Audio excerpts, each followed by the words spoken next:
ಮನಸ್ಸಲ್ಲಿ ಎಷ್ಟೇ ಅಗಾಧವಾದ ಪ್ರೀತಿ ಇದ್ರೂ ಕೂಡ ಅವರೊಟ್ಟಿಗೆ ನೀವು ಸರಿಯಾಗಿ ನಡ್ಕೊಂಡಿಲ್ಲ ಅಂತ ಹೇಳಿದ್ರೆ ನಿಮ್ಮ ಪ್ರೀತಿ ಕೇವಲ ಅನ್ಸ್ಕೊಂಡ್ಬಿಡುತ್ತೆ.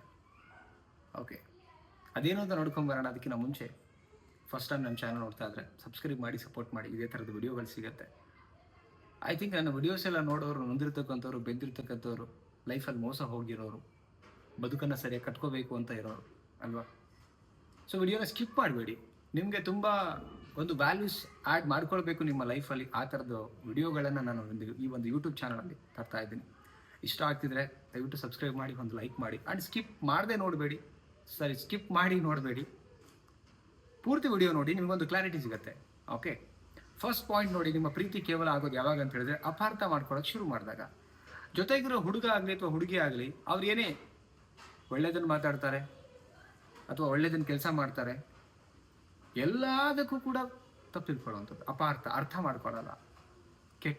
ಕೆಟ್ಟದಾಗಿ ನೀವು ಅರ್ಥ ಮಾಡ್ಕೊಳ್ಳೋದು ಅಂತ ಹೇಳ್ತಿರೋದು ನಾನು ಆ್ಯಕ್ಚುಲಿ.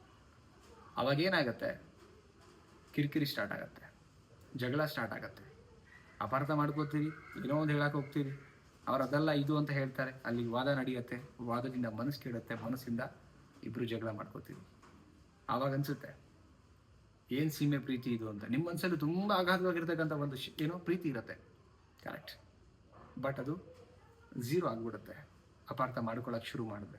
ಇಬ್ಬರಲ್ಲೂ ಕೂಡ ನಾನು ಕೇಳ್ಕೊಳ್ತಾ ಇರೋದು. ಸೆಕೆಂಡ್ ಥಿಂಗ್ಸ್ ಏನು ಅಂತ ಹೇಳಿದ್ರೆ, ಕಾರಣ ಇಲ್ಲದೆ ದಿನ ಜಗಳ. ಎಷ್ಟೋ ಜನ ಕಾರಣ ಇಲ್ಲದೆ ಸುಮ್ಮನೆ ಅನುಮಾನ ಪಡೋದು, ಸಂಶಯ ಮಾಡೋದು, ಜಗಳ ಮಾಡ್ಕೊಳ್ತಾ ಇರೋದು. ನೋಡಿ, ಒಂದು ಪ್ರೀತಿ ನಿಮ್ಮ ಮನಸ್ಸಲ್ಲಿದೆ ಅಂತ ಹೇಳಿದ್ರೆ ಅದನ್ನು ಪ್ರೆಸೆಂಟ್ ಮಾಡೋದು ತುಂಬ ಮುಖ್ಯ ಇದೆ. ಈಗ ನಿಮಗೆ ತುಂಬ ಚೆನ್ನಾಗಿ ನಾಲೆಡ್ಜ್ ಇದೆ ಅನ್ಕೊಳ್ಳೋಣ, ಎಕ್ಸಾಮ್ ಬರೀತಾ ಇದ್ದೀರಿ ಕೂತ್ಕೊಂಡು, ಸರಿಯಾಗಿ ಬರೆಯೋಕೆ ಬಂದಿಲ್ಲ ಅಂತ ಹೇಳಿದ್ರೆ ಈ ನಾಲೆಡ್ಜ್ ವೇಸ್ಟ್ ಆಗಲ್ವಾ? ತುಂಬ ಅಗಾಧವಾಗಿರ್ತಕ್ಕಂಥ ಪ್ರೀತಿ ಇದ್ದು ಅದನ್ನ ಪ್ರೆಸೆಂಟ್ ಮಾಡೋಕ್ಕೆ ಬಂದಿಲ್ಲ ಅಂದರೆ ಎಲ್ಲ ವೇಸ್ಟ್ ಆಗಿಬಿಡುತ್ತೆ. ತುಂಬ ಮುಖ್ಯ. ಸುಮ್ಮನೆ ಅನುಮಾನ ಪಡೋದು, ಕಿರಿಕಿರಿ ಮಾಡೋದು, ಜಗಳ ಮಾಡೋದು, ಆ್ಯಂಡ್ ಸಿಚುವೇಶನಿಗೆ ನೀಡ್ ಇಲ್ಲದೆ ಇರತಕ್ಕಂಥ, ಅವಶ್ಯಕತೆ ಇಲ್ಲದೆ ಇರತಕ್ಕಂಥ ವಿಚಾರಗಳ ಬಗ್ಗೆ ಜಾಸ್ತಿ ಮಾತಾಡಿ ಎಲ್ಲೋ ಒಂದು ಕಡೆ ಜಗಳ ಮಾಡ್ತಾ ಇದ್ರೆ ತಪ್ಪಾಗುತ್ತೆ.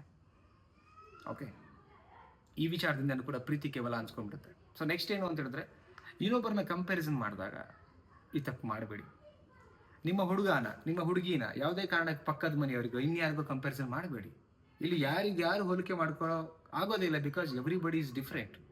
ಅವರ ವ್ಯಕ್ತಿತ್ವ, ಅವರ ರೂಪ, ಅವರ ಗುಣ, ಅವರ ನೇಚರ್ ಎಲ್ಲ ಬೇರೆ ಇದೆ. ಯಾರ ಪ್ಲೇಸ್ನೂ ಯಾರು ತುಂಬಕ್ಕಾಗಲ್ಲ ಇಲ್ಲಿ. ಓಕೆ, ಹಾಗಿರ್ಬೇಕಾದ್ರೆ ಕಂಪ್ಯಾರಿಸನ್ ಮಾಡ್ಕೊಂಡಾಗ ತುಂಬ ಹರ್ಟ್ ಆಗುತ್ತೆ. ನಿಮಗದು ಗೊತ್ತಾಗಲ್ಲ. ಯಾರಿಗಾರು ನೀವು ಕಂಪ್ಯಾರಿಸನ್ ಮಾಡ್ಕೊಂಡಾಗ ಯಾರು ಪ್ರಾಂಪ್ಟ್ ಆಗಿರ್ತಾರಲ್ಲ ಆ ರಿಲೇಷನ್ಶಿಪ್ಪಲ್ಲಿ, ಅವ್ರಿಗೆ ತುಂಬ ಹರ್ಟ್ ಆಗ್ತಿರುತ್ತೆ.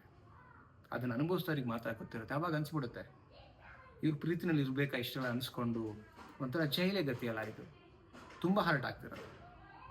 ಸೊ ಅಂದ ಕಾರಣಕ್ಕೆ ನೆನಪಿರಲಿ, ನಿಮಗೆ ಪ್ರೀತಿ ಕೇವಲ ಅಂತ ಅನ್ಸ್ಕೊಳ್ಳೋದು ಯಾವಾಗ ಅಂತ ಹೇಳಿದ್ರೆ ಈ 3 ವಿಚಾರದಲ್ಲಿ. ಸ್ನೇಹಿತರೆ, ನೊಂದಿರ್ತಕ್ಕಂಥವ್ರು ನೀವೆಲ್ಲ ಆ್ಯಂಡ್ ಈ ವಿಡಿಯೋ ಕೊನೆ ತನಕ ನೋಡಿದ್ದೀರಂತ ಒಂದು ಫೀಲ್ ಇದೆ ನನಗೆ. ಇಷ್ಟು ಎಕ್ಸಾಕ್ಟ್ಲಿ ನೋಡಿದ್ದೀನಿ ಅನಿಸಿದ್ರೆ ನಿಮ್ಮ ಅನಿಸಿಕೆ ಈ ಪಾಯಿಂಟ್ಗಳ ಮೇಲೆ ಕಮೆಂಟ್ ಸೆಕ್ಷನಲ್ಲಿ ಕಮೆಂಟ್ ಮಾಡಿ. ಇಷ್ಟ ಆದರೆ ಒಂದು ಲೈಕ್ ಮಾಡಿ. ಆ್ಯಂಡ್ ಕೌನ್ಸಿಲಿಂಗ್ ಬೇಕು ಅಂದರೆ ಸ್ಕ್ರೀನ್ ಮೇಲೆ ನಂಬರ್ ಹಾಕಿರ್ತೀನಿ, ಕಾಂಟ್ಯಾಕ್ಟ್ ಮಾಡಿ. ಆ್ಯಂಡ್ ಎಲ್ರಿಗೂ ವಿಡಿಯೋ ಶೇರ್ ಮಾಡಿದ್ರೆ ಎಲ್ಲೋ ಒಂದು ಕಡೆ ರೀಚ್ ಸಿಗುತ್ತೆ, ನಮ್ಮ ವಿಡಿಯೋಗೆ ಜನಗಳಿಗೂ ರೀಚ್ ಆಗುತ್ತೆ ಅಂತ ಹೇಳ್ತಾ ಮತ್ತೊಂದು ಟಾಪಿಕಲ್ಲಿ ಸಿಗೋಣ. ಮತ್ತೊಂದು ಟಾಪಿಕಲ್ಲಿ ಮತ್ತೊಂದು ವಿಡಿಯೋದಲ್ಲಿ. ನಮಸ್ತೆ.